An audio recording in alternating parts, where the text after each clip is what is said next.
আজকে এই প্রপার্টিটা ব্যারাকপুর বারাসাত রোডের উপরেই রয়েছে। G+4 বিল্ডিং, টপ ফ্লোরে রয়েছে, রেডি টু মুভ কন্ডিশনে রয়েছে, 3 BHK, 1100 স্কোয়ার ফিট এরিয়া নিয়ে রয়েছে। একটা কিচেন কাম ডাইনিংও রয়েছে, দুটো বাথরুম আছে, তিনটে বেডরুম তো রয়েছেই, তার সাথে বিগ ড্রয়িং রুম রয়েছে, একটা ঠাকুরঘর রয়েছে ছোটো করে। আপনারা চাইলে স্ক্রিনে দেওয়া নাম্বারে যোগাযোগ করতে পারেন। ফ্ল্যাট থেকে স্টেশন, নিচে টোটো অটো স্ট্যান্ড রয়েছে, টোটোর নিচে টোটো ধরেই অটো ধরেই একদম মাত্র 4 থেকে 5 মিনিট ব্যারাকপুর রেলওয়ে স্টেশন 4 নম্বরের দিকে।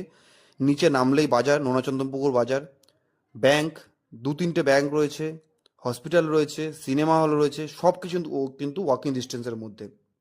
ফ্ল্যাটের মধ্যে ইনক্লুডিং যারা রয়েছে, যেমন ওয়ার্ড্রপ রয়েছে, একটা সোফা রয়েছে, সোফা কাম বেড আছে, গিজার রয়েছে, এগুলো সব কিন্তু মালিক ইনক্লুডিং দিয়ে দিচ্ছে। 40 লক্ষ টাকা মালিকের নেগোশিয়েবল প্রাইস রয়েছে।